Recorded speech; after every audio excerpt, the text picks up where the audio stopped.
My name is Evelyn Cross, and I need to tell you what happened after my son's wife said I smelled like a hospital. She didn't say it to my face. That would have required a kind of courage she doesn't have. She said it to her sister, on the phone, in the kitchen, at 7 in the morning while I was coming down the stairs in my robe. Her voice carried the way voices do in houses with hardwood floors and high ceilings. The kind of house I helped pay for. I stopped on the 4th step. My hand found the railing. She said, "It's that old people smell, you know? Like antiseptic and something underneath it. I've tried everything. The diffuser, the candles. It just clings." She laughed a little. Not unkindly. That was almost worse. I went back upstairs. I sat on the edge of my bed and looked at the window. Outside, the maple tree I'd watched them plant 3 years ago had grown taller than I expected. I'd been here for the whole thing. The planting, the first spring, the leaves coming back. I'd watched it from this same window. I stayed very still for a long time. My name is Evelyn Cross. I'm 68 years old. For 31 years, I was a pediatric occupational therapist. I helped children learn to button their shirts, hold a pencil, eat without help. I spent 3 decades learning how to notice what people needed before they could ask. I was good at it. People told me so constantly. Now I live in my son's guest room and apparently I smell like a hospital. I want to tell you how I got here, and more importantly, how I left. My husband Gerald died 4 years ago. Pancreatic cancer, which is the kind that doesn't give you much time to argue with it. We had 8 months from diagnosis to the end, and we used every one of them. We traveled when he could travel. We said everything we needed to say. We held hands through things I can't describe here. And when it was over, I was 64 years old, alone in a 4-bedroom house in Charlottesville that felt like a museum of a life I no longer lived. My son Nathan and his wife Courtney had been married for 6 years by then. They lived 40 minutes away in a newer neighborhood, the kind with a homeowners association and very specific rules about what color you could paint your front door.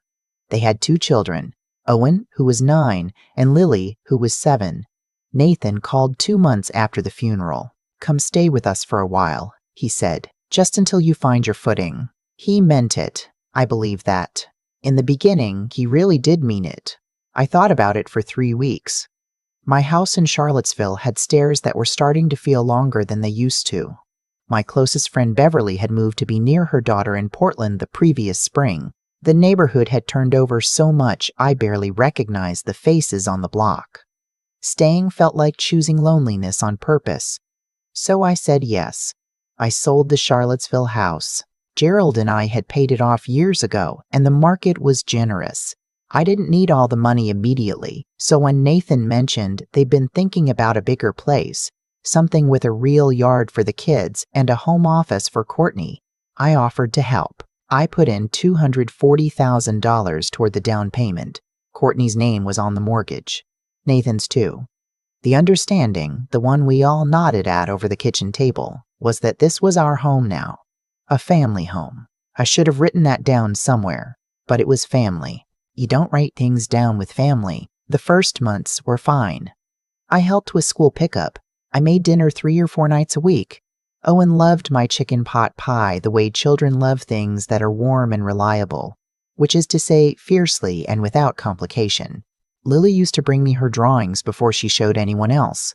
Little animals with human expressions, dogs with worried faces, cats that looked like they were keeping secrets. Then things shifted, the way they do. Not all at once. Courtney started meal planning on Sundays. Detailed plans, color-coded, printed out, and stuck to the refrigerator. This was fine. Efficient, even. But it meant my cooking wasn't needed anymore, because the meals were already decided. When I offered to make something, she'd look at the chart and say, "Oh, we actually have that covered tonight." Maybe Friday. But Friday would come and the chart would have something different. My things migrated. The blue ceramic bowl I kept on the counter, the one I'd had since Nathan was in middle school, disappeared one day and turned up in a cabinet above the refrigerator where I couldn't reach it without a step stool. My reading chair, a wide armchair in faded green that Gerald had bought for me at an estate sale in 2003, was moved from the living room to my bedroom because Courtney was redoing the living room in a more cohesive palette. Her word, cohesive. I nodded and helped her carry it up the stairs. I nod a lot in this house. Owen still talked to me. He was at that age where he hadn't yet decided that adults were embarrassing, so he'd drop his backpack in the hallway and come find me and tell me everything about his day in one long, unpunctuated breath. Lily had grown quieter. Not unkind, just elsewhere. She'd started closing her door. I understood. I remembered being 12. The world narrows to something very specific at that age, and grandmothers don't always fit inside it. What I didn't understand was Courtney. She was not a cruel person. I want to be careful about that because it matters. She was organized and exacting and deeply focused on how things looked, which in another context I might have admired. She was good at her job, whatever it was. Exactly. Something in marketing that involved a lot of calls and a lot of the word deliverables. She worked hard. She loved my son. She was not a cruel person, but she treated me the way you treat a problem you've decided to manage rather than solve. She thanked me for things in a particular tone, gracious but distant, the way you thank a neighbor who returns your mail. Not the way you speak to someone who helped you buy your house. She started relocking the door from the garage to the kitchen. Not the front door, just that one. She'd never locked it before. When I mentioned it, she said, "Oh, she'd been meaning to tell me. They'd had some security concerns in the neighborhood." There had been no security concerns. I checked the neighborhood app, but I smiled and said, "No problem," and started using the front door instead, which meant I had to go all the way around when I came back from my walks. I started taking longer walks. One evening, I was in my room reading when I heard them in the hallway, their voices low, but not low enough. Nathan said something I couldn't make out. Then Courtney said, "It's not that I don't want her here, it's just a lot. The house feels smaller. The kids need their routines and she disrupts things without meaning to." Nathan said something else. Courtney's voice came back clearer. "I just think we need to think long term. What does this look like in 5 years? She's not getting younger." I put down my book. She's not getting younger. I was 68. I walked 4 miles a day. I did a crossword every morning. My doctor had told me 6 months ago that my blood work looked like a woman a decade younger. But I was not getting younger, which apparently meant I was a problem to be solved before I got harder to solve. I lay awake that night for a long time, not crying. I'd done most of my crying in the year after Gerald died. What I felt that night was something cooler and more focused. I started paying attention differently after that. I noticed that when Courtney discussed the children's schedules, she spoke to Nathan and then around me, including me only when she needed something confirmed. I noticed that when her mother visited, the house was cleaned in a different way, more thoroughly. The guest towels were placed with nicer ones. I noticed that when I asked to be included in a family dinner they were planning for Nathan's work colleagues, Courtney said it might be too loud for me. Too loud. For me. The woman who spent 3 decades in rooms full of struggling children. I started keeping a small notebook in my nightstand. Not a diary. Just observations, dates and details. The kind of documentation you keep when you start to understand that the story being told about you might not match the one you're living. The morning I overheard Courtney on the phone, 3 things happened quickly. I went back upstairs. I sat with it for an hour. Then I called my friend Beverly in Portland. "You helped pay for that house?" Beverly said. $240,000. A pause. "Evelyn, do you know whose name is on the deed?" I did not know. I had never thought to ask. "Find out," she said, "before you do anything else. Find out." I waited 2 weeks. I was careful. I've always been careful in the ways that matter. Then I called a woman named Diane Ellsworth, who had been Gerald's estate attorney and had become, over the years, something closer to a family advisor. I'd called her after the funeral to sort out Gerald's affairs. She knew how I thought. She knew what I'd done and what I hadn't. She had me come in on a Tuesday morning while Nathan was at work and Courtney was on a call. Her office was on the 3rd floor of a building downtown, all glass and pale wood. She was a small woman in her early 60s with reading glasses pushed up into silver hair and an expression that suggested she did not have time for anything she hadn't already considered. She pulled up the property records while I sat across from her. She looked at them for a moment. Then she looked at me. "Your name isn't on the deed," she said. I had expected this. I had expected this since Beverly's question. But hearing it said plainly in a quiet office with afternoon light coming through the blinds was different from expecting it. "What are my options?" I asked. Diane leaned back in her chair. "That depends on what you can document. The $240,000. How did that transfer?" "Wire from my account to the closing attorney." "Do you have records?" "Everyone." She nodded slowly. "Then we have something to work with. The contribution may be recoverable as an unjust enrichment claim, depending on the documentation and what was communicated at the time of transfer. It won't be fast, but it's possible." She set down her pen. "Is that what you want? To pursue recovery?" I thought about it. I thought about Nathan's face when he'd called to ask me to come stay, how much he'd looked like Gerald in that moment, the same line between his brows when he was worried. "I want to understand what I have," I said, "before I decide what to do with it." She nodded. "Then let's start there." I told her about the notebooks, about the conversations I'd overheard, about the lock on the garage door. She listened without interrupting, which was the exact right thing to do. When I finished, she asked one question. "Do you have somewhere to go if it came to that?" I thought about Beverly. I thought about what she'd said about a condominium complex near her in Portland, built specifically for active retirees, a mix of owned units and long-term rentals, a waiting list that moved if you knew someone. Beverly knew someone. Beverly knew someone. I might, I said. Diane said, "Then make that call." I called Beverly from the parking garage on my way back to my car.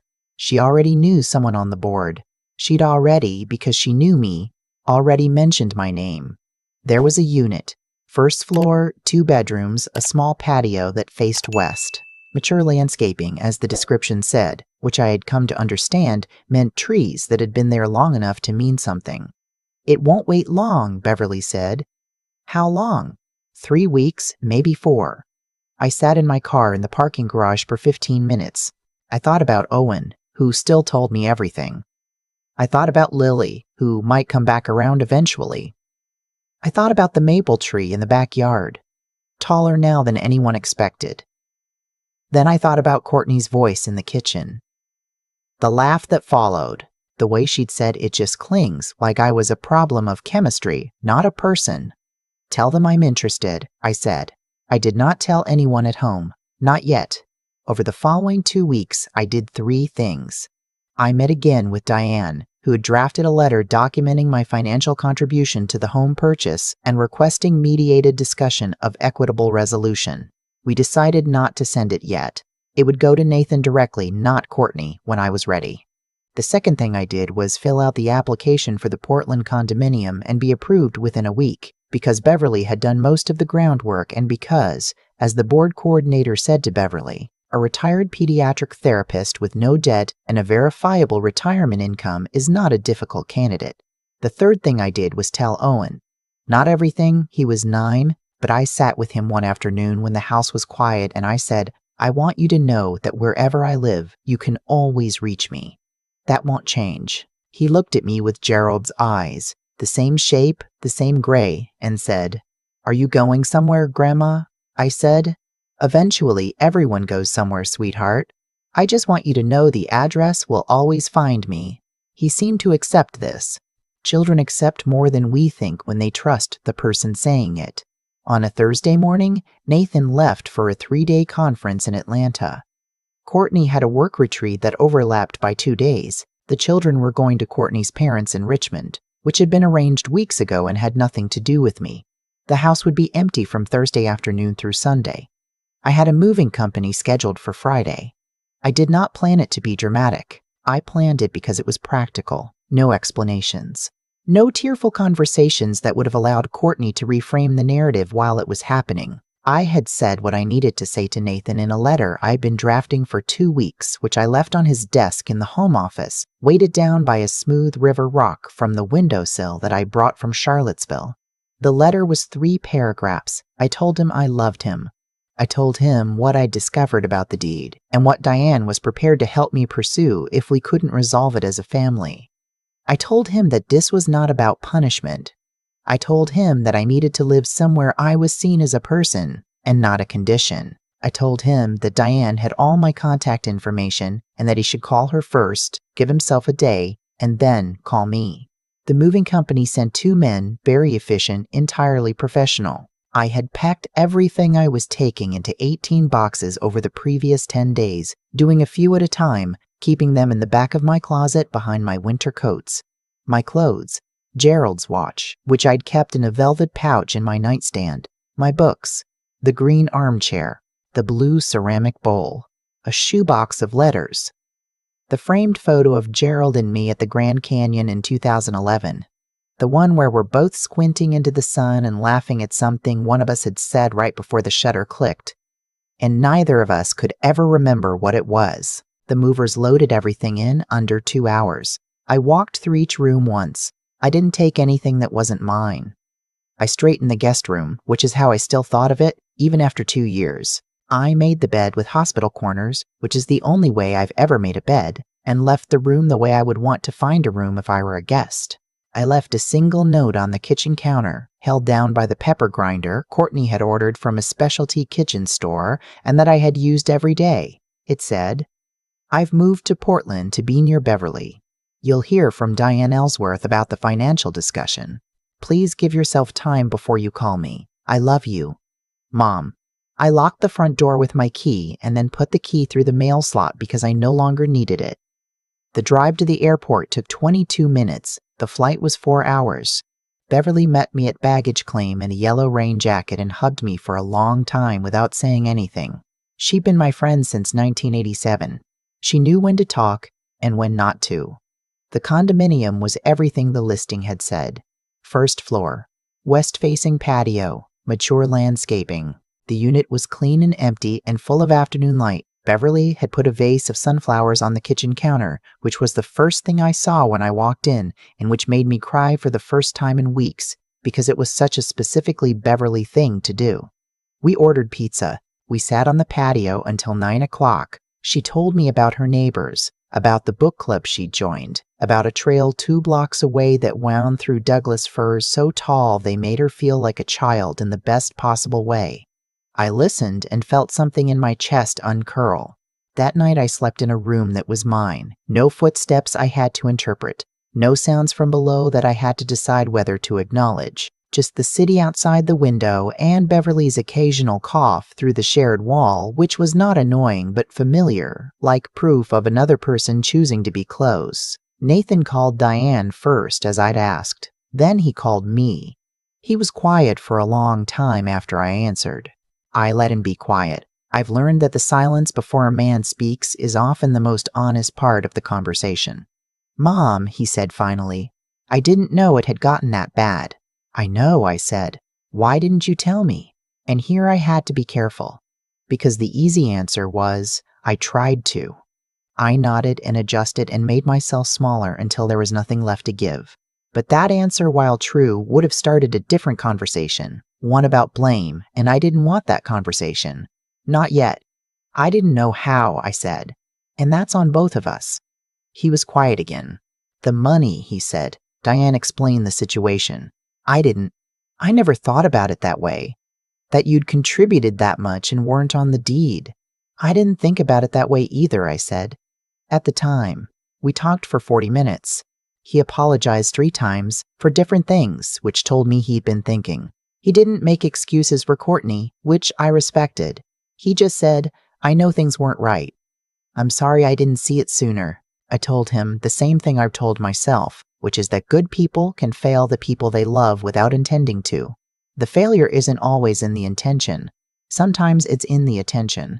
He didn't say much to that, but I heard him breathing on the other end of the line, and I knew he was letting it settle. Courtney called 4 days later. This surprised me. I had expected her to wait longer, or possibly not to call at all. She started with logistics. The money, the deed, what Diane was recommending. She had clearly spoken with their own attorney. Her voice had its usual precision, but something underneath it was different, less composed, like someone trying to hold a shape that kept changing. She said, "I know what you heard me say on the phone. The morning in the kitchen, I said, I know you do. I wasn't trying to be cruel. I know that too. It was just one of those things you say to your sister when you're venting. I didn't think about. She stopped. I didn't think you could hear. That's the thing about old houses, I said. Sound carries. She went quiet for a moment. Then, I'm sorry. For that specifically. It was a terrible thing to say about anyone, and especially about someone who... She paused again. You were always kind to my children, even when I wasn't kind to you. I wasn't expecting that. It was more honest than anything I'd imagined she might say. Thank you, I said. That means something. We worked out the financial resolution with Diane over the following 6 weeks. Not everything I'd put in, but enough to feel like acknowledgement rather than dismissal. Nathan and Courtney refinanced. There was a number, and we agreed on it, and afterward no one pretended it hadn't happened. Owen called me every Sunday. We'd been doing it for 3 weeks when he said, without preamble, Grandma, why do you live in Portland now? Because I needed my own home, sweetheart. Is it nice? Very nice. There are trees outside my window so tall they make me feel like I'm inside something important. Can I visit? Whenever your parents say it's okay. He visited in July. Nathan drove him up while Courtney had a work conference. We walked the trail through the Douglas firs, and Owen tilted his head back to look up at the canopy and said, Whoa, in a way that reminded me so much of Gerald, seeing something beautiful for the first time that I had to stop walking for a moment. We fed bread to ducks by the river. We ate fish tacos at a place Beverly recommended. We watched a nature documentary after dinner and fell asleep on the couch with him leaning against my shoulder, his hair smelling like whatever shampoo Courtney bought. Something clean and anonymous. I woke up at 11 o'clock with a crick in my neck and my grandson asleep against me, and I thought, this is what I left to protect. Not just my own peace, but this. The possibility of being someone's grandmother on my own terms, in a space where that felt like abundance instead of obligation. Lily called 2 weeks after Owen's visit. She didn't say much. She asked if I had a recipe for snickerdoodles, which I did, and I walked her through it over FaceTime, and I watched her measure the cream of tartar wrong and correct herself without prompting and feel proud about it, the way 12-year-olds feel proud in private about small competencies. Before she hung up, she said, Mom says you're happier there. I am, I said. Good. She looked at the screen, then away. I'm sorry it wasn't good at our house. You were wonderful, I said. You always were. That's not something you need to carry. She nodded. The camera wobbled. She said goodbye in that fast teenage way and ended the call. And I sat with my phone for a minute thinking about the animals she used to draw. The dogs with worried faces, the cats with secrets. I hoped she was still drawing them somewhere. I planted things on the patio in August. Lavender in 2 long planters, herbs in a series of small terracotta pots, a tomato plant that Beverly helped me pick out at the farmer's market from a vendor who knew which varieties did well in the Pacific Northwest. She said, this one's a keeper, about a brandywine variety, and I thought, yes, that's what I'm looking for now. Things that keep. Beverly and I have coffee on her patio every morning when the weather allows, which in Portland is less often than you'd think, but more often than people say. We argue about books. We walk the trail in the firs. We go to a Thursday evening lecture series at the library that covers everything from local history to citizen astronomy, and I have sat in those plastic folding chairs with my notebook in my lap and felt, week after week, like someone with something left to learn. I joined a group that volunteers at a children's hospital one afternoon a week, not as a therapist, just as a visitor. Someone to sit with. Someone who knows that what children in unfamiliar places need most is a calm presence that doesn't require anything from them. I am good at that. I have always been good at that. I just needed somewhere that let me be. Nathan and Courtney came to Portland in September, both of them together without the children, which told me they'd thought carefully about what kind of conversation they wanted to have. We had dinner at a restaurant Beverly recommended, a small Italian place, quiet enough to talk. Courtney was different with me there than she'd been on the phone. Not transformed. Not suddenly warm in some movie version of reconciliation, but present. She looked at me when she spoke. She asked about my work at the hospital. She listened to the answer. At one point, Nathan went to the restroom and it was just the two of us, and she said, looking at her wine glass, "I've been thinking about what you said. About intention and impact." I hadn't said that to her directly. I'd said it to Nathan. He'd passed it along. "I spent a lot of time telling myself I was doing the right things," she said. "Accommodating you, making room, and maybe I was doing some of those things, but I wasn't doing them in a way that made you feel accommodated." She looked up. "There's a difference." "Yes," I said, "there is." "I'm still figuring out the difference," she said. "I'm not sure I have it right yet." "That's a good place to start," I said. And I meant it. We ended the dinner without making any large promises. That felt right. I've lived long enough to know that large promises made over dinner rarely survive contact with the ordinary week. What we made instead was something smaller and more honest. We agreed to try. We agreed that trying would look like regular meals like this one, phone calls that weren't just logistics, a Christmas invitation that was open rather than obligatory. I walked back to my building alone after they dropped me off. The September air had the quality Portland air gets in the fall, clear and slightly cool and smelling of something I could never name exactly. Cedar, maybe. Or just rain from a few hours ago, still in the air. I stopped on the path outside my building and looked up. The trees here aren't as dramatic as the firs on the trail. They're just the trees that were planted when the complex was built, 40 years ago, grown tall now, meaning something now.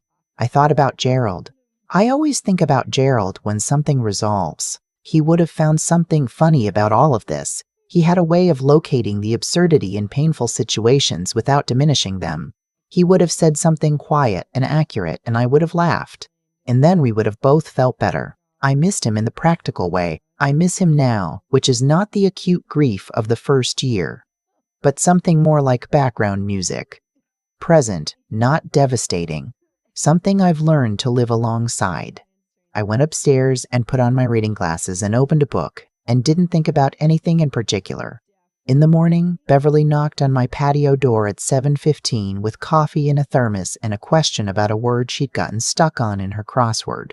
We argued about it pleasantly for 20 minutes. Neither of us was right. We looked it up and laughed. That's the life I went looking for. That's the one I found. If you're in a house where you have to shrink to fit, I want you to hear this. The shrinking doesn't stop on its own. You have to be the one who decides you're done. I'm done shrinking. I'm just right here, being exactly as large as I actually am. If that speaks to you, I'd love to know where you're watching from. And if you've been through something like this, leave it in the comments. I read everyone. I've thought a lot about what actually set everything in motion, not the phone call. Not Courtney's voice carrying through the hardwood floors that morning. It was earlier than that. It was the moment I handed over $240,000 and never thought to ask whose name would go on the deed. That was mine. That was mine decision. Made from love, made from trust, made from the belief that when family says, "our home," they mean it. They usually do mean it. In the moment, they really do. What I've learned at 68 is that meaning something and building something are not the same action. You can mean to include someone and still build a life that systematically excludes them. You can mean to be kind and still lock a door, move a chair, speak about someone in the kitchen as though they're already gone. Courtney wasn't a villain. Nathan wasn't careless on purpose. They were busy people who had quietly decided, without ever saying it out loud, that I was a variable in their life rather than a person in it, and I had let that happen. That's the part I had to sit with, because here's what's true. I nodded. I adjusted. I moved my tomatoes and wrapped my scones in foil and used the front door because the garage lock made it easier for everyone. I told myself I was being gracious, being flexible, not making things harder than they had to be. But there's a difference between grace and erasure, and I had been so busy performing one that I didn't notice I was experiencing the other. The consequences of that silence were not punishment from outside.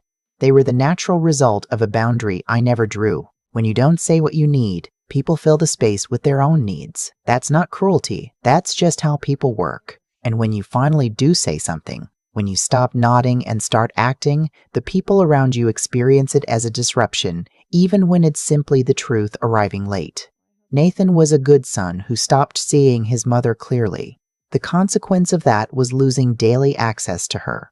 Courtney managed a problem instead of respecting a person. The consequence of that was a financial and legal conversation she hadn't anticipated. Owen kept showing up with honesty and warmth.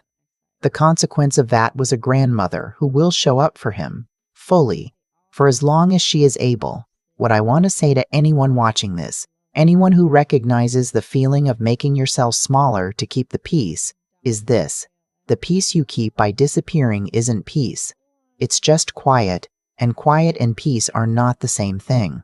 Peace is what I found in a first-floor condominium in Portland with sunflowers on the counter and a friend who knew when to talk and when to just stand there. Wisdom isn't knowing how to avoid hard situations. Wisdom is knowing, eventually, that you don't have to stay in one. Courage isn't the absence of fear about what comes next. It's packing 18 boxes while your hands shake a little, putting a key through a mail slot, and getting on a plane anyway. And the most honest thing I can say about character is this: mine was tested not when I confronted anyone, but in all the years before, when I chose smallness and called it kindness. I'm done with that particular kindness. If this story found you today, I'd love to know where you're watching from. And if you've ever had to reclaim something you gave away too easily, your space, your voice, your sense of who you actually are, leave it in the comments. I read every single one.